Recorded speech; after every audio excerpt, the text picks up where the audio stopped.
Ryan Reynolds here from Mint Mobile. I don't know if you knew this, but anyone can get the same premium wireless for $15 a month plan that I've been enjoying. It's not just for celebrities. So do like I did and have one of your assistants switch you to Mint Mobile today. I'm told it's super easy to do at mintmobile.com/switch. Upfront payment of $45 for 3-month plan, equivalent to $15 per month required. Intro rate first 3 months only, then full price plan options available. Taxes and fees extra. See full terms at mintmobile.com. Let the Record Show with Judge Richard Weinberg, Suffolk County Republican Committee Chairman Jesse Garcia, and essayist and commentator Eric Levine on the Red Apple Podcast Network. Welcome back to Let the Record Show with Chairman Jesse Garcia of the Republican Party. Jesse is the Vice Chair of the New York State Party and the County Chair of the Suffolk Party. With us is our good friend, co-host, noted attorney, commentator, essayist Eric Levine, and I'm Judge Richard Weinberg. So, gentlemen, as we're doing this show today, a lot is breaking. There are rumors that there will be a press conference or an announcement as early as 5 o'clock on Thursday. We're taping now at 2:30-ish. On Thursday for the Sunday show, and it has to do Friday. with. I'm sorry, we're Friday. Who knew? I'm so confused with you guys being away. So it's Friday and we're taping. So this is the problem. The problem is when I was putting together our notes for the show, I said the first 3 topics: Iran war update, the peace talks, why were they destined to fail from the very beginning, and the so-called ceasefire was and is a fool's errand. I may be turning out to be absolutely correct or incorrect in terms of those topics. Let me give you my thoughts. I'm not for making a deal just to have a deal. A bad deal is worse than no deal. And it talks about getting the uranium out, the enriched uranium out, and access to the sites for the uranium, that's all wonderful. But if they're talking about giving, and this is the number that was being floated, $20 billion for this, I mean, that's absolutely ridiculous. We know historically when you give these people money, they use it to repress their own people, enhance their own military might internally in their police powers, expand their terrorist networks, make military equipment and armaments, which they share with their terrorist proxies. This is a very bad idea about giving them any money at all. The second story that seems to be going out there is that with respect to the Straits of Hormuz, that they'll be open, but they'll be escorted by Revolutionary Guard ships. Really? Why are we enhancing the power of the Revolutionary Guard? Why are we legitimizing the power of the Revolutionary Guard? Are we totally out of our minds? We should be fighting for the people of Iran, for Western civilization, to protect our allies in the Middle East.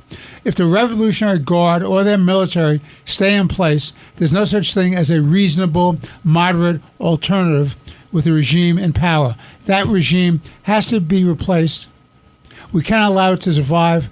If it survives, they will come back at Western civilization, the United States, Israel, and the Gulf states en masse. It's just a question of how they do it. Any deal they make, they'll try to cheat on. So I'm pessimistic about these announcements. I know Trump likes to have his deals, but no deal is much better to me than a bad deal. Eric, your thoughts? Yeah, well, I think 100% that no deal is better than a bad deal. And it remains a very open question as to whether or not there's going to be a bad deal. I find it very difficult to believe that there will be a bad deal. I mean, I think Trump has kind of cornered these guys. There's a very famous video you can track down probably on Hulu. Back in 2015, as the United States, John Kerry was negotiating on behalf of Obama, the JCPOA. And it looked like the agreement was going to fail. The Iranians had said no, and literally the chief negotiator for the Iranians, was walking out of the room. And there's the video of John Kerry running after him. Wait. Come back so that we, the Americans, can make more concessions. So we should always keep in mind that the reason we're actually where we are today, that Iran was on the cusp of a nuclear weapon, that Iran has all these ballistic missiles, that Iran has this massive terror network and huge military and an oppressive regime, is because of the JCPOA. They gave them a legal path to a nuclear weapon. They gave them a legal path to a ballistic missile system to deliver it. They gave them hundreds of billions of dollars to fund their terrorist network and their hegemonic goal in the region, in the military and the IRGC. And the reason we're fighting this war today is because of the JCPOA. Without it, the Iranian economy probably would have fallen long ago. It empowered them, and all those missiles that are being shot at the American troops and the Israelis and American allies, Barack Obama and John Kerry paid for that. And then, of course, Joe Biden did as well. But it remains a very open question as to whether or not there's ultimately going to be a deal. Richard, I understand your skepticism, but I also would be very guarded about what is being reported. The press throughout this war has demonstrated that it is wholly unreliable. It is rooting for America to lose. It is making up facts. So let's hold our powder as to whether or not this is going to be a bad deal. I happen to think if there is going to be a deal, that'll be a very good deal. I mean, even if we get all the uranium dust out of Iran, and we can verify that it's out of there, and that means the nuclear program's finished. It's just finished. And if we give them $20 million, there was so much destruction. $20 billion. $20 billion. Even if you give them $20 billion, there's so much destruction in that country. It remains an open question as to whether or not $20 billion is going to be enough to cover. Remember, Obama gave them $120 billion. So I'm not sure that there's going to be enough, that's really much of anything. But I agree with you. I'd rather not give them anything. But again, so we have to be very guarded about what is being reported, though. Where we completely agree is if the IRGC is going to be in charge of escorting ships through the Straits of Hormuz, that to me has to be a non-starter. We talk about putting the fox in the henhouse. That to me would be a very, very bad idea. And I want to know what the thought process is if that's part of the deal. And here are a few things that we absolutely do know because they're objectively true. One is the agreement, whatever agreement is struck with the Iranians, the Israelis are going to be having peace negotiations with the Lebanese government, direct negotiations at the highest levels between the Israelis and the Lebanese government. And who will not be attending? Hezbollah will not be attending. So one of the things that we've already achieved is a separation of Hezbollah from Lebanon.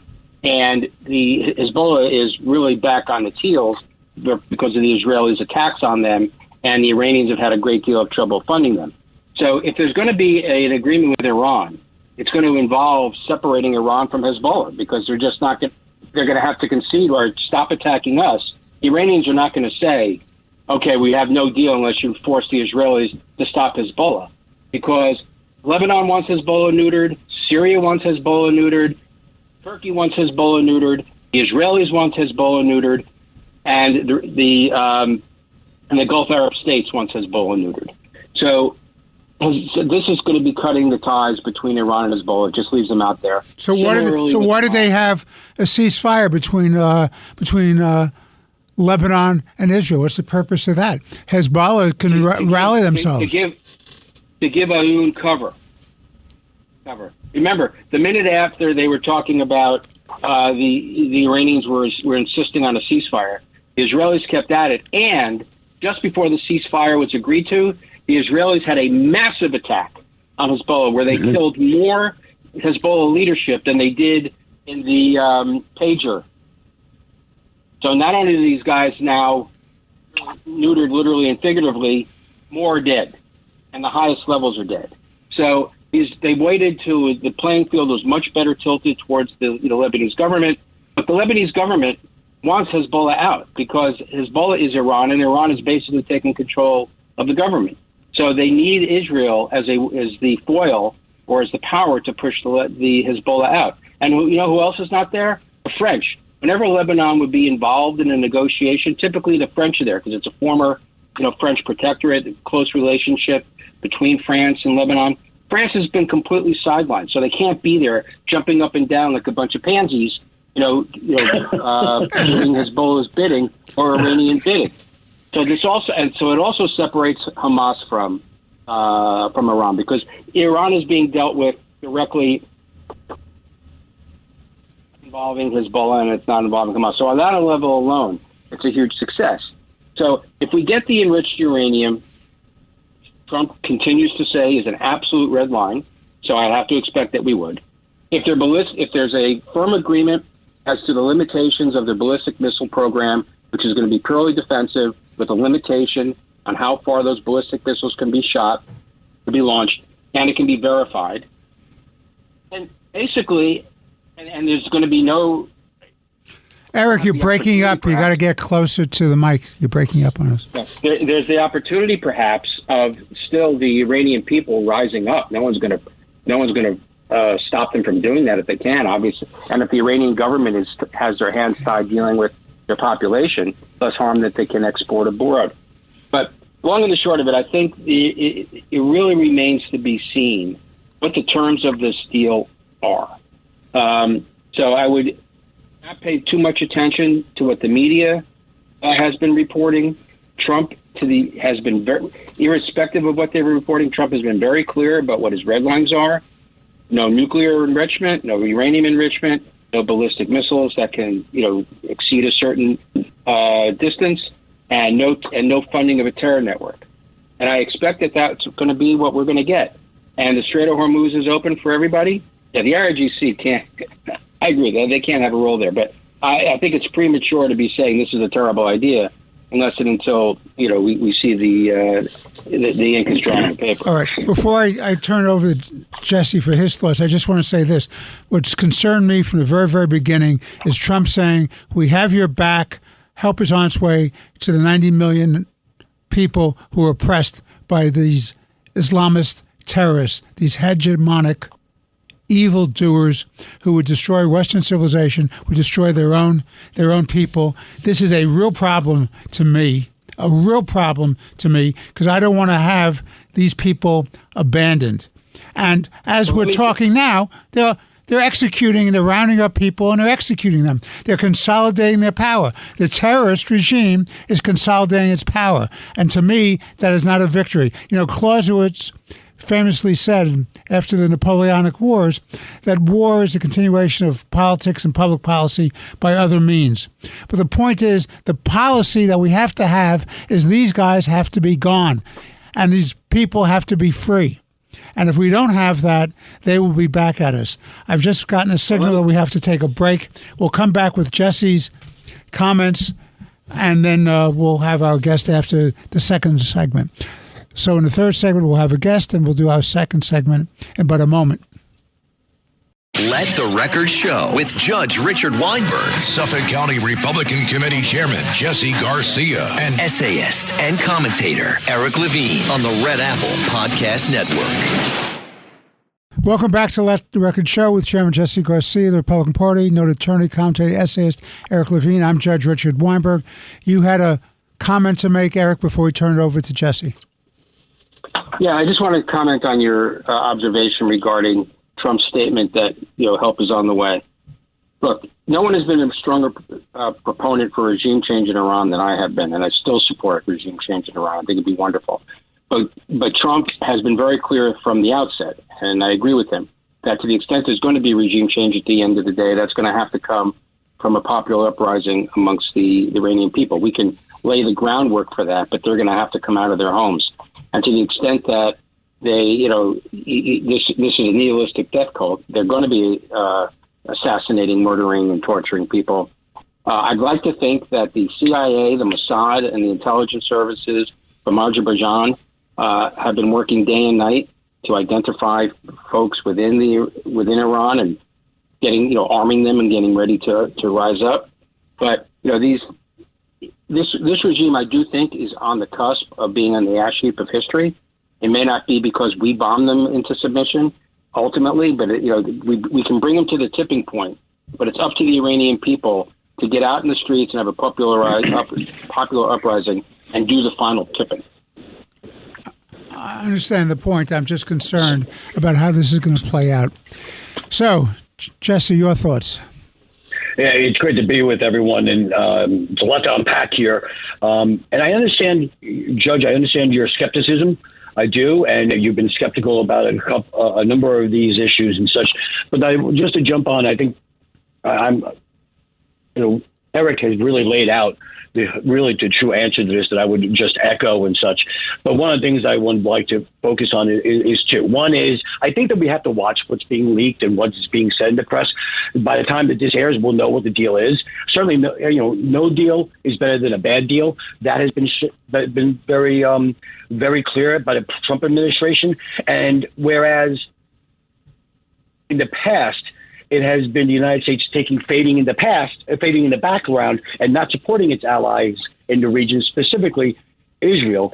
Here, they have been in lockstep. At times, there have been differences of opinion on approaches, on ceasefires, on how far to go or when the timing would be. But both of these countries, these two leaders, have come together and agreed on, of course, to move forward. The ceasefire with Lebanon is a perfect example of that. I think it's been like 35 years since the leaders of these two nations have spoken, and they're going to be speaking over these next 10 days that began with the announcement on Thursday or Friday of this past week. But the other part of this is speaking to the matter of the Iranian people, 90,000 people that have been killed there or maimed and such. I agree with Eric. The United States and its allies have teed this up, but it is the place of the Iranian people to rise up and take this. We have seen the United States attempt nation building over the last over the course of its most recent history, whether it be in Central America, certainly in the Middle East. We have not fared that well. Honestly, we have not fared that well. We need the people of that country to rise up and take control of it as we move forward. Certainly any type of deal has been said, and this president has put red lines forth that he has not stepped away from. No nuclear power, no nuclear capability, no the ability to move ballistic missiles. They want to move forward with a regime change as best as possible, securing the waterways regionally, and the neutralization of the military threats. Those are the issues that the president has set forth when he entered into this campaign about 7 weeks ago. And I believe that and I'm confident that is what he's going to come out of this. Now, listen, any agreement, as long as Israel is in tune with it, I think that sends a very strong message to the Middle East, especially with the other Middle East partners we have in the region, because everyone wants Iran to go, especially with the funding of the terror network that is responsible for too many deaths of American servicemen and such. But I believe that as we move forward here, we'll see what the deal is. And the one thing I do want to check is the IRGC's role in the Strait of Hormuz. I didn't think it was, and I could be wrong, and if I am, I stand corrected. I don't think that the IRGC is escorting these ships. I believe that they're playing some minimal role in checking in with them. I agree. I can see either point that their role in any way is wrong-minded. I get that. There are people that are probably on both sides of it.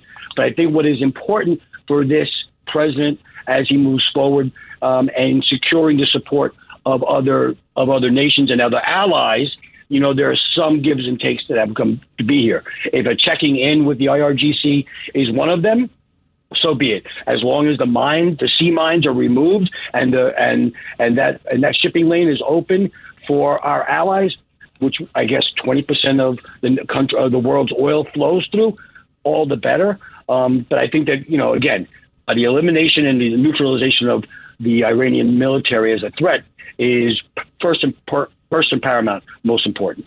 Well, let me raise respect the Strait of Hormuz. Well, let me raise two other points with you on this Iranian situation that are deeply troubling to me. One is the reports that China has been supplying defensive equipment to Iran. Are we surprised? No, we're not surprised. We're not surprised, and to your point, we shouldn't be surprised. But the point is, what do we do about it? That's number one. Number two, that they're allowing their satellite to be used to target our military bases and our people out in the field. That's very serious as well.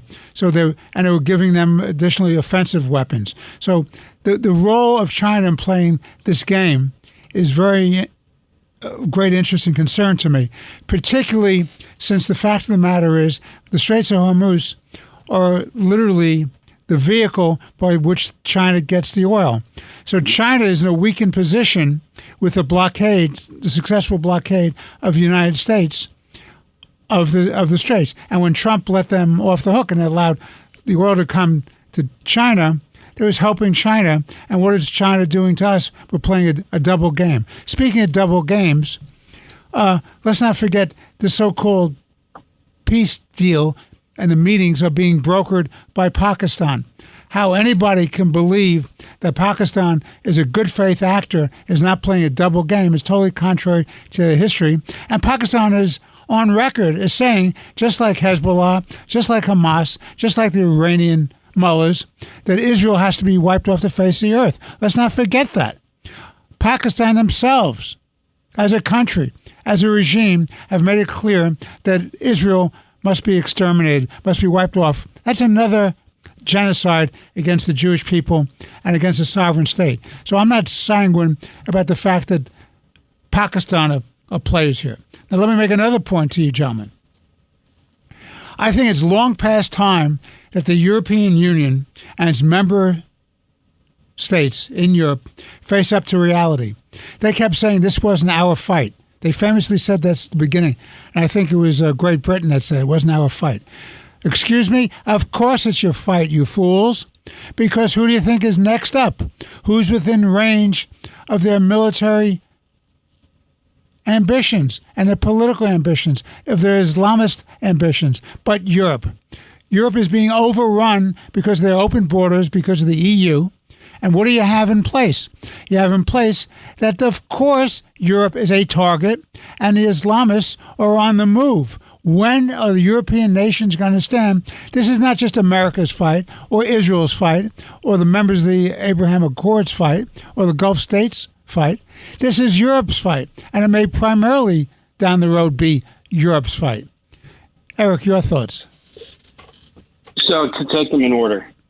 China, I think all that, your observation or your point highlights that this really is a third world war.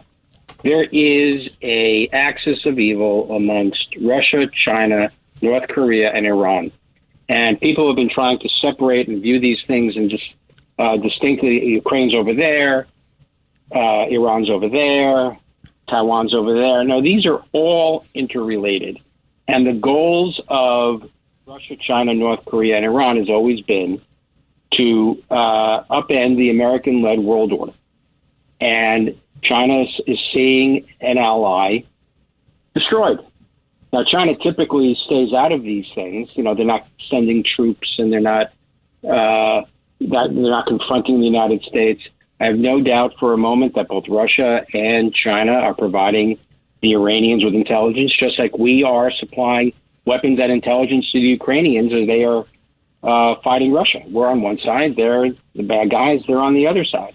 But China, at the end of the day, they just need their energy, and they need the Straits of Hormuz open.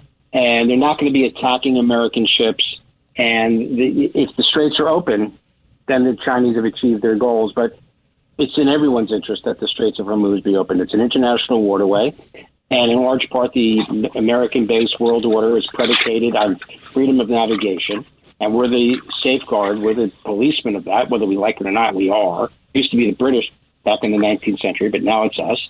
And so we want the Straits open, and if China buys oil, but at least now China will not be buying oil that's sanctioned at an enormous discount. They'll now be buying it at market rates. So that doesn't help their economy. Pakistan, your observation is 100% correct. Let's remember where we found Osama bin Laden. He was in Abbottabad in Pakistan, and the Pakistani government absolutely knew he was there. Now, Pakistan not playing a double game; they're playing a triple game.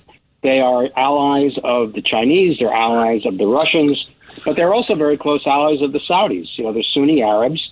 And it's pretty well known that Saudi Arabia helped pay for the Pakistan nuclear weapon, and Pakistan is close to Saudi Arabia. There's an agreement. There's actually a military pact between Saudi Arabia and Pakistan that if Saudi Arabia is attacked, Pakistan is obligated to come to their defense.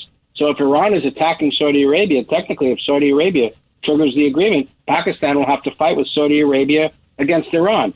This thing is so intricate and so complicated, it's very hard to keep score. But Pakistan's an interesting actor. The question is not whether or not who's hosting the agreement, who's hosting the talks. The question is what the United States will agree to and what Iran will agree to at the end of the day. Pakistan can host it. We just have to demand that certain benchmarks are met. The European Union, I mean, their statements about this isn't our fight, I think they woke up after the Iranians launched a ballistic missile that hit Diego Garcia, which demonstrated that, of course, we all knew that the Iranians are liars, but that they actually held an offensive ballistic missile that could reach London. So they could reach all of Europe. That seemed to have changed some minds. But again, Richard, you hit it right on the head. Part of the problem, or the major problem, is with these governments in Europe, with the open border policy, you have countries like England and France, which are being overrun and inundated with radical Islamists. Over 15% of France's population is Muslim. The number one name for new babies, male babies in London, as we pointed out before, is Muhammad. And so these people elect left-wing governments. And these governments in France and England and the rest of Western Europe, I mean, just look at Spain, they toe the party line vis-a-vis what's against Israel. It's not even so much what's in favor of the Arabs or the Muslims, it's what's against Israel. So that's really part of the problem. But what people really need to put in perspective is not just the question of where are we now. We should ask the question of where would we have been had we not done this. It's not that this is the only option. We could have chosen to do nothing. And this gets to the other point. This is a war of choice. All wars are wars of choice. When England was being bombed and it was on its own after the Germans had occupied all of Europe, Churchill was being advised by a number of his closest advisors to surrender, to make a deal with Hitler. Churchill chose to go to war and defend the UK. All wars are wars of choice. You can always surrender. So what is the alternative here had we not done this? Iran would have gotten a nuclear weapon. They would have developed enough ballistic missiles that would have made it impossible for any country, including the United States, to effectively attack it. They would have had a massive influx of funds to continue to fund their terror network around the globe, in particular in the Middle East. Hamas would be funded, Hezbollah would be funded, the Houthis would be funded, terrorists in Iraq and Syria would be funded that are attacking the United States. People should keep in mind that this regime is responsible for the murder and maiming of thousands of Americans, not hundreds, thousands of Americans since 1979. So the question isn't whether or not 12 Americans died. Our heart breaks. It's terrible. They gave the ultimate sacrifice. God bless them. But what about the thousands of Americans that have already been murdered and maimed? The idea that this regime would not pay a price for that, or that they would be empowered to kill more, that they'd be empowered to be able to effectively close the Strait of Hormuz, and we wouldn't be in a position to stop it. So it's not just do you agree or disagree with what we're doing here. You have to answer the question, would we be better off had we done nothing? And the answer to that is clearly no. I agree. Jesse, let me ask you this question. There was just a vote in the United States Senate, and there are 47 Democrats in the United States Senate, as you know. 40 of them voted against funding Israel in terms of military equipment, whether offensive or defensive. What are your thoughts about that, Jesse? My thoughts is that the Democrats are being very consistent in their position. They are captured hostage of the far left socialist progressive group that is basically anti-Semitic. It's this far left group of the AOCs, the Bernie Sanders, you name them, the squad that is in Congress. This party has been captured by an anti-Israel, anti-Western society, anti-American, anti-Donald Trump presidency philosophy, and they are acting that out. I mean, one of the topics we were discussing or going to be discussing is why are the Democrats cheering and hoping for the failure of the United States and the Trump administration in Iran? Quite simply, they care more about, a PR stunt or they don't want to have, they care more about a PR 30-second soundbite that goes to their base for expected primaries, whether it be for president in 2028 or for the midterms this year or for elections in the future, that they would sacrifice, success of the United States or an administration, regardless of it's part of the party that they're in power with or not. I just want to go back for a moment. So to answer your question, Your Honor, they are consistent. The Democrats are consistent. They move forward with an anti-American, anti-Western society foreign policy position. They are anti-Israel. They are anti the allies of the United States, and they are anti anything that Donald Trump would, as president, will be engaging in to bring peace, security, and safety and affordability to the United States and here around the globe. And let's also not forget that by the success of the United States in this occasion, in Iran and in Venezuela and different areas, it also shines a spotlight on their failures over the last several generations, for the last 47 years since the Iranians took the hostages back in 1979. It will also lay a spotlight that their party has been turned over and is now against our allies, against Israel, and is more about the extremism here in this country. And we have to give credit to President Trump on his actions as of late during his second term and building on that what he had did in his first term, because administrations from both sides of the aisle have both spoken the tough talk, never taken the big step, never done what needs to be done. This is the seminal moment in which they have. To go back to our original topic about China, Russia, I'm not surprised that they're doing this. I'm not surprised that Russia or any of our opponents are doing this, and we should not be surprised that we engage in it as well. That's part of that is part of the intelligence network. That is part of the secret warfare that goes on a regular basis. Us on a regular basis it's part of our attack class submarines and surveillance submarines sitting off the shores of different allies and off the shores of different enemies to find out and get his intelligence. So I'm not surprised. What I appreciate, though, is the fact that when this president says there's a red line, it sticks. It stays, unlike Biden and Obama that kept moving the red line so that they saw that the American resiliency or the American willpower was not being projected. American strength was not being projected. What was being projected was appeasement. No, I think that's exactly right. I mean, look, my comments about Trump is this. I think there were, 7 presidents since the Ayatollahs took over Iran from the Shah in 1979. Some talked tough, some didn't talk tough. They never did anything about it.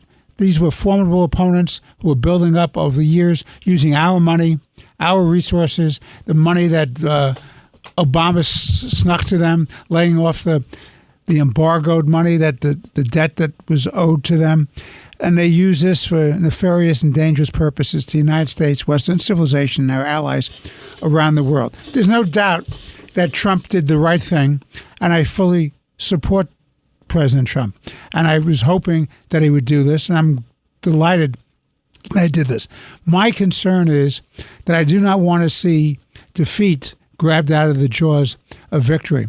I don't want to have what the Greeks would call a Pyrrhic victory, which is you pound your chest, we say we've won, and then wake up in a couple of years and find out that they're moving forward to once again get nuclear weapons. They're rearming the terrorists. They're extorting Western civilization. They're executing and disappearing their own population. That's what I'm concerned about. Yeah, you have to be very careful about what you declare to be victory. I've raised this question before with you, gentlemen, which is, what is victory? As long as these Islamists control this country, or the Revolutionary Guard controls this country of Iran, I think they're a clear and present danger to Western civilization. This is Let the Record Show with Chairman Jesse Garcia, the Republican Party, noted attorney, commentator, essayist Eric Levine. I'm Judge Richard Weinberg. Please stay with us. We'll be back in but a few short moments with our final segment with more interesting and important conversation. And with our guest, very distinguished attorney, Mark Zauderer, who will be talking about his experience in half a century of practicing law and his new book called Counsel. The courtroom is open. So please stay with us. We'll be back in a few moments. Let the Record Show with Judge Richard Weinberg, Suffolk County Republican Committee Chairman Jesse Garcia, and essayist and commentator Eric Levine on the Red Apple Podcast Network. Welcome back to Let the Record Show with Chairman Jesse Garcia of the Republican Party. Jesse is the Vice Chair of the New York State Republican Party, as well as being the County Chair of the Suffolk County Republican Party. With us is our co-host, noted attorney, commentator, and essayist Eric Levine, and I'm Judge Weinberg, and I'm delighted and pleased to have a good friend, a great lawyer, a great counselor, one of the best trial lawyers in New York and probably the country, my friend Mark Zauderer. Mark, welcome to the show. Thank you. Good to be with you. And Eric, do I remember you or your namesake 40 years ago? I think you do, actually. I think you do. Okay. It's a long time. I'm glad I could reconnect you, gentlemen. So okay. let me say this about Mark Zauderer.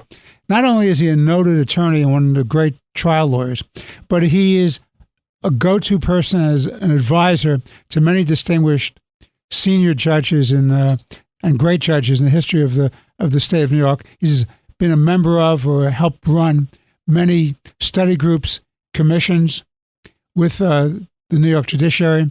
Additionally, he's a leader of bar associations, including the Federal Bar Association. And I know him because when I was sitting on the bench and he was doing a very famous case involving the Astor situation, I used to see him in front of 100 Center Street all the time, and we always had the opportunity to chat. But Mark decided that he was going to write a book, and the name of the book is called Counsel. The Courtroom is Open, and it's described as lessons from more than a half a century in law and life. So there are three questions I'd like you to focus on Mark. First question is, why did you write the book? Two, what are the lessons you have for law and life? And what concerns you most about the future of the legal profession and, in fact, of a lawful society here in the United States? So I turn it over to you. Why did you write the book, Mark? Well, thanks for asking. It's kind of interesting. I think the idea first came up 25 years ago. I was speaking with the former governor, Mario Cuomo, who at the time I was president of the Federal Bar Council, and he was a speaker in the grand ballroom, the Thanksgiving lunch of the Federal Bar Council, and he really hadn't spoken with lawyers in many years, and he put his mind to it, began to draft a speech, and he went back and forth with me. How is this? Is it too serious, too political, too long?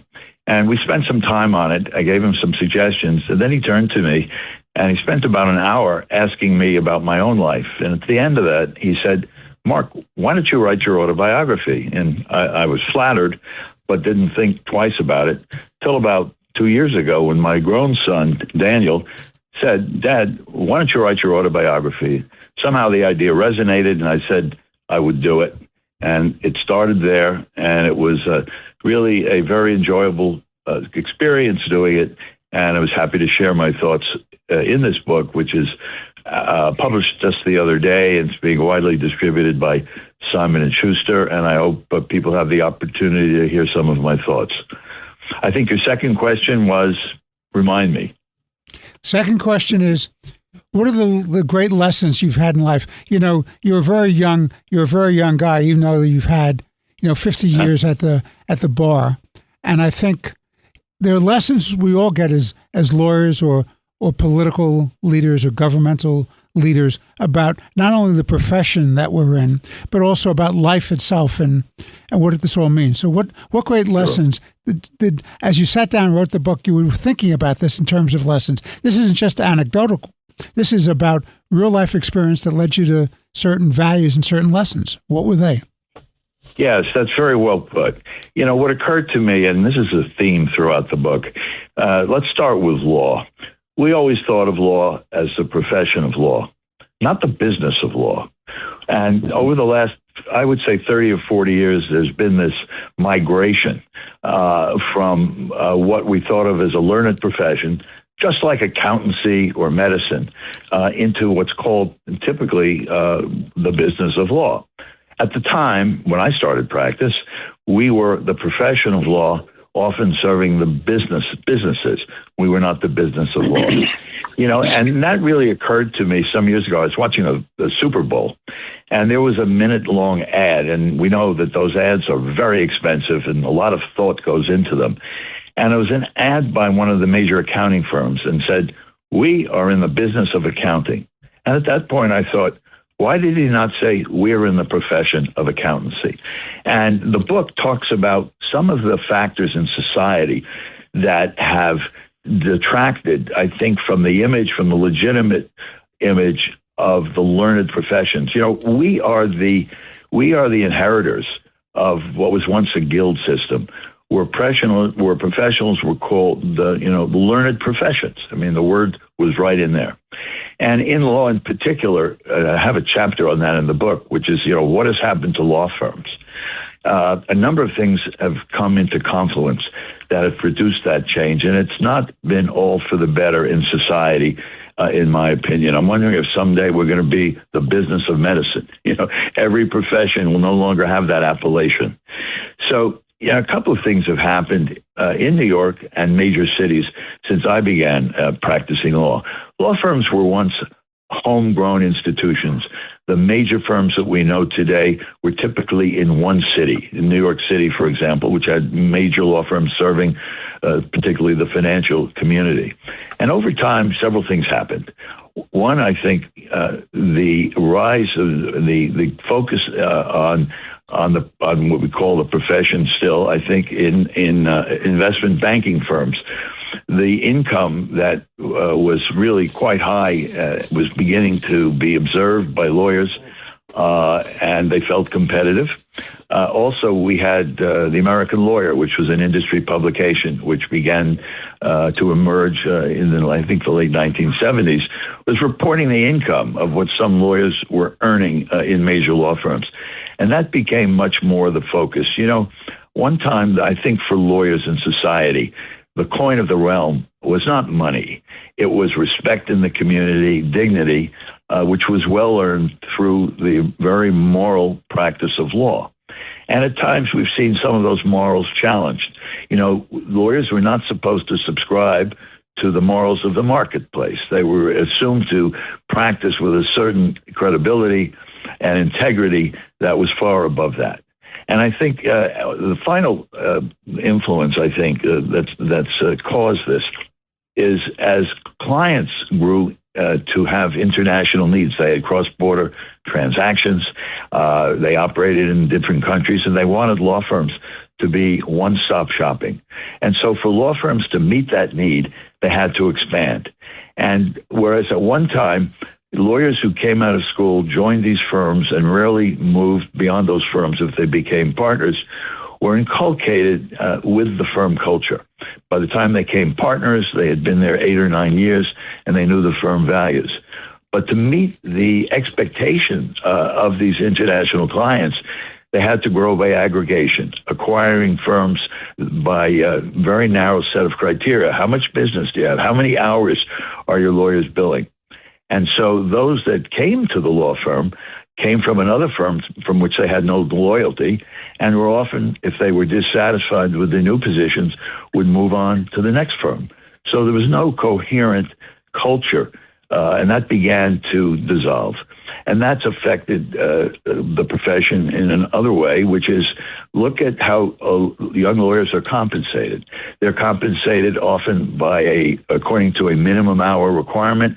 They don't get bonuses unless they bill, let's say, 2,000 hours. And I remember when I was an associate, I guess Eric would probably, who's on this broadcast, would remember it. We would get annual reviews as young lawyers. We wouldn't even know exactly how many hours we billed unless we kept our daily time logs and added them up over the course of a year. It wasn't emphasized. But today, it's a mandatory requirement in many firms that lawyers have certain minimum hours. So all of those factors have come into confluence to create what I think is a shift from what we once knew as the profession of law to the business of law. And I'll pause there. And what's the impact to larger society of that? Well, because this has occurred not only in law but other professions, I think that this has contributed to cynicism in society. Clients, and I know in the law profession, tend to have much less friendly relations with the law firms. They scrutinize the work, they scrutinize the billing, and I think the same is true in other professions. And accounting is one. I think, again, medicine is another. Doctors are often trained now to prescribe, in my experience, and maybe all of us as consumers, they order tests or prescribe medicines according to what they can be compensated, by insurance companies. So, or to avoid malpractice claims. Or to avoid malpractice claims. That's right. And that's been, I think, a very unhealthy factor that's intruded in the doctor-patient relationship. I'll just tell you one anecdote, and I'll turn it over to Eric. One anecdote that I still remember the day it happened. Like you, I was a law clerk to a federal judge. And I was in the U.S. District Court for the Eastern District of New York. And my judge was Judge Henry Bramwell, who had been both a state Supreme Court justice and later a U.S. District Court judge. And we had a case one day that came across and had to do with a challenge to lawyer advertising, that the ban on lawyer advertising by the Bar Association ethics groups was being challenged both on First Amendment grounds and on antitrust grounds. And I did the research with the judge, and he asked me what I think. I said, I think this is going to be a winning challenge to the ability of the bar associations to ban lawyer advertising. And the judge looked at me and he said, Richard, he said, that will be absolutely awful. Lawyer advertising will be the death of this profession. Your thoughts on that, Mark, and I'll turn it over to Eric. Yeah, I would punctuate that point. I think it's excellent. All we have to do is think about the last time you were on a bus or a subway train, and you looked up and you see the advertising in many different languages. Now, the idea originally was I think a healthy one, that bar associations were accused of price fixing in many situations. Lawyers would charge a fixed fee, as recommended by the Bar Association, so nobody could compete for a client at a lower cost, so to speak. But the side effects of that, as I think you're suggesting, have been reprehensible in many cases. You see lawyers advertising on television, chasing clients. They try to be careful not to make what we call actionable misrepresentations about their skills, but they say, well, we have billions of dollars of verdicts, and they have in fine print on the bottom of the ad, past results are no guarantee of future results. But it's pretty obvious to anybody who has surveyed the situation and has been around for decades that the trust that was once there has really been eliminated, and this is a competitive business for lawyers, and I don't think it's healthy for the consumer. Eric. Yeah, so, Mark, I agree with everything you were saying in terms of going from a profession to a business. I think it's important for listeners to understand the evolution of this. If you go back, I guess up until maybe the 1980s, before then, really, many of the large firms were Catholic firms, Jewish firms, WASPy firms, Irish firms, and the Irish firms didn't hire the Jews, and the Jews didn't hire the Catholics, and the Catholics didn't hire the WASPs. So everybody was in their own lanes. And then eventually, people started looking at it and say, maybe we really shouldn't be segregated in this way, and we have to start cross-fertilizing. We want the best talent. And it became much more of a meritocracy. So many of these firms, once you were in a firm, assuming you hit some certain minimum requirements, eventually it was like a fraternity. I mean, they're just primarily male. They're fraternities, and you eventually became a partner, and then your kind of life was set. But as these barriers came down, and people were hiring, and these firms were hiring, hiring women, hiring blacks, hiring Catholics, hiring Jews, and those barriers came down, it went from a fraternity to a business. became strictly a meritocracy. And that's good and it's bad. We all support meritocracy. People should be rewarded for their contributions and their successes and their achievements, not the color of their skins, not their races, not their religions. But there's a consequence of that. And so these things turned from fraternities into businesses, into bottom lines. And now you have this 2,000 hours. I remember that very well. In my first job at a law school, I was working in one of the large firms. You had to have certain minimum requirement if you wanted to get a bonus. But now it's gone too far. And this is what I really would like you to comment on. It's gone from a meritocracy. It's gone from the fraternity to the meritocracy, but now it's going back to we look for Catholics, we look for blacks, we look for women, we look for trans. The ABA has played a large part of this. It's a very left-wing organization, and it fosters and encourages law firms to adopt diversity, equity, and inclusion agenda, which, in my opinion, are unconstitutional, racist, and anti-Semitic. But they encourage law firms to have a certain number of blacks, a certain number of women, a certain number of trans, and to have DEI. And I think that's the next evolution, or we're in the middle of that evolution, which is clearly for the worse. I was just wondering if you'd comment on that. Sure. Well, there's a lot to unpack there. And like I think in many things in life, several things can be true at once. I think on the positive side, what you've just very, very well described in the evolution of democracy in law firms has had a healthy aspect. At least it did some years ago. I remember, coming out of law school and hearing the names of some of these firms, white shoe firms, that I said I could probably never get a job there. Many people assumed that, and many people either had difficulty getting jobs there, or if they were associates, certainly had a difficult time becoming a partner there. Some years ago, I represented a major law firm, whose name you would know, I prefer not to say it, in a $500 million malpractice suit. And I had known the name of that firm coming out of law school. This is decades later. And I met with the management committee of 5 people, and 3 of the 5 were Jewish. Now, that never would have happened before. I never would have thought that was the case, but it was. On the other hand, I think we've seen the difficulty of melting or merging what you're referring to as really a more democratic meritocracy with what have been challenged as preferences. And many have suggested that in the effort to achieve democracy, standards have been compromised. I mean, that's a major issue in society, not only in law firms, but in universities, in public corporations. So, this is the complication that I think we're facing in society, and some argue the balance is not being struck the right way. Well, Mark, I think people should read this book because this is a great book. I started reading it the other night. There's some interesting chapters in there that I knew a little bit about. I was paying attention to it. The name of the book is called Counsel. The Courtroom is Open. It's lessons from more than a half a century in law and life. It's written by my friend, one of the great trial lawyers of our country, Mark Zauderer. It's being published by Simon Schuster. Mark, if people want to get this book, how do they get it? Yes, thank you. It's being very widely distributed. You can go on Amazon, Counsel, The Courtroom is Open, or Mark Zauderer, Target, and all the major retailers. I'll be doing some book signings, including on Barnes & Noble on Fifth Avenue in New York in May. And I would just like to say, this was one of the inspirations. The author's profits from this book are being donated to Grassroots Grocery.